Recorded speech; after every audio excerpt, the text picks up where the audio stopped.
The purpose of penetration testing is to identify vulnerabilities, preferably before an adversary does. The tools we need to do this are in Kali's Applications menu under both Vulnerability Analysis and Web Application Analysis. In the Vulnerability Analysis menu, we can see two submenus, Fuzzing Tools and VoIP Tools. These have some advanced tools which we won't be looking at in this course. We have the commonly used vulnerability checking tools shown at this menu level. We'll be taking a look at Nikto. In the Web Application Analysis menu, there's 4 submenus and the commonly used web testing tools. The top menu just has WP Scan, which we can see in the main menu. And the Web Application Proxies folder just has Burp Suite, also in the main menu. We'll be taking a look at Burp Suite in this course. In web crawlers we find some useful tools for finding web pages, and we'll be taking a look at Derby. In web vulnerability scanners we can see Nikto once again, as well as the WhatWeb tool that we've already used. A useful tool that isn't pre-installed is the OWASP ZAP proxy, and we'll install this in order to take a look at it. Nikto is quite a sophisticated tool, but it's simple to use for a basic web scan. And it's another command line tool.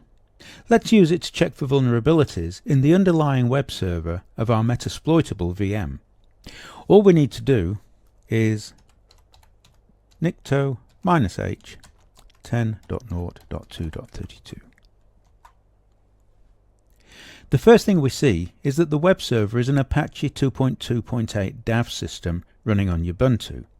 This is followed by some notes relating to missing hardening features and advice that the Apache server is out of date.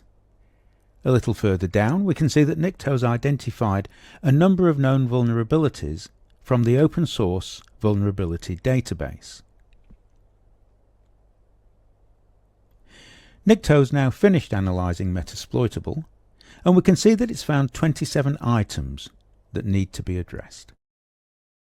The Open Web Application Security Project, OWASP, provides a website vulnerability scanning tool called ZAP Proxy, or ZAP, which we can use to run vulnerability scans. While ZAP is in the Kali repository, it isn't preloaded. Let's load it. Sudo apt install ZA proxy.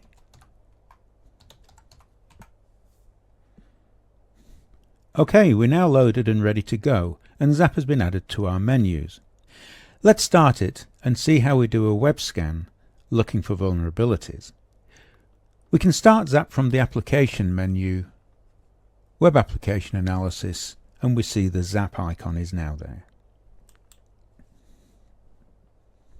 ZAP's completed its base installation. We'll select No, I don't want to persist the session, and we're at the main menu. Running a scan is simple with ZAP. We can click on the automated scan box in the right hand panel and enter our URL to be tested. In this case we'll enter 10.0.2.32 and we'll start the scan by clicking Attack. Let's click on the Sites icon on the left and we'll expand 10.0.2.32.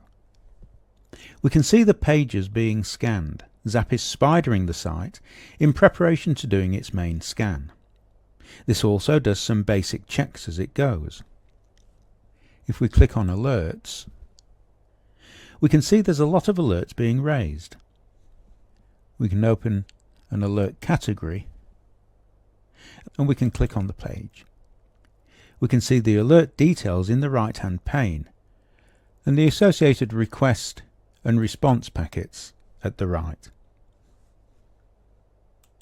ZAP will take a while to complete as it has to do a full spidering of the website and then run an active scan on the pages it's found to look for additional vulnerabilities. ZAP is still running and we can see that we've now started the vulnerability scan proper. As we watch the alert findings at the bottom left, we can see more being identified as the active scan proceeds. ZAP takes a while to complete so we'll leave it here. Let's take a look at Burp Suite. The version that comes with Kali is the Community Edition, and we've already added it to our favourites. The Community Edition only allows temporary projects, and a license is required if we want to store projects on disk, which is usually required when doing a full customer website test. JRE works fine and will not show the JRE warning again.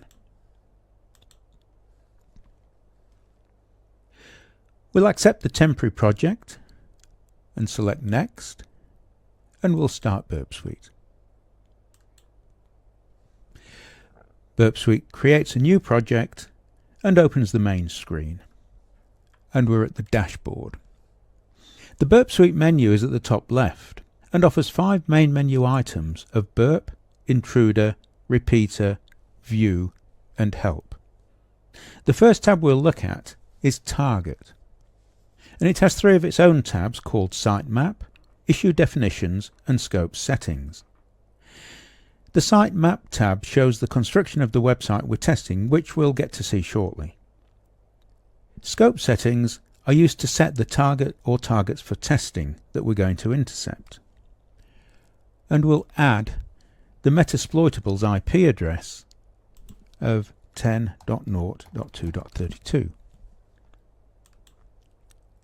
And we'll answer yes to stop sending out of scope messages, and we'll close the window. Let's select the Proxy tab and check that Intercept is off, as this will intercept all messages coming in from or going out to the server that we're testing, and it will stop them for us to inspect and potentially change. We'll open the built-in browser, and we'll go to 10.0.2.32 Utilidae, and we'll select the OWASP Top 10 A3 login, and we'll run a check here to see if admin will give us access, and it doesn't. Let's have a look at what Burp Suite has collected for us. We'll go to Target, and we see on the left 10.0.2.32, our Metasploitable website, and we can open it and we see the tree structure of the website. In the right hand panel we see various messages that have come in from and gone out to the website. Below them we see the request message and server response details for the selected message. If we click on the post message, we see our user ID and password as plain text in the message. We found the first vulnerability in this website. If we can intercept this kind of login, we'll be able to harvest credentials. However, this isn't all. Let's use Burp Suite to gain access as admin. We'll right-click the post's message and we'll send it to Repeater, and we'll select the repeater. We're going to change the username in the request string to admin quote all1 = 1 hash, which we need to code as admin %27 plus or plus 1% 3D 1% 23, and we're putting the hexadecimal coding in for the special characters, and we can now send that. We're repeating the send and we get a response. We won't work through it here. We'll take message actions and we'll show the response in the browser, and to do that we copy the link, go back to our browser and paste it, and we can now see that we're logged in as admin. We've just done an SQL injection to penetrate the website. This has just scratched the surface of what Burp Suite can do, but sufficient to show why it's a popular test tool for professionals. Sometimes there are pages on a website which aren't linked to the main web page. For these, we need to know the URL to use to access them.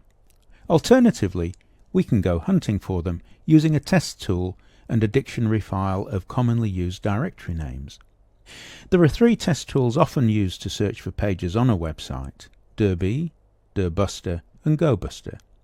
We'll take a look at the simplest of these, Derby.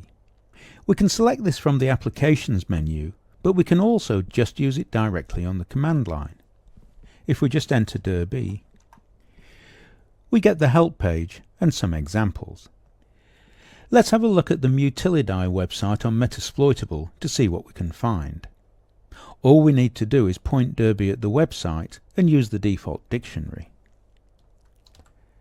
Derby http 10.0.2.32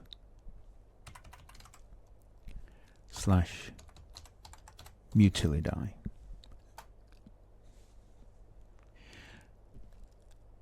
And we can see lots of pages being detected, including one called Passwords, and noting that the directory is listable. Let's visit the Passwords page. 10.0.2.32 /Mutilidae /Passwords. And we see we've got a file called accounts.txt, and if we open it, we've managed to find an accessible file with account names and passwords, ready for us to match up.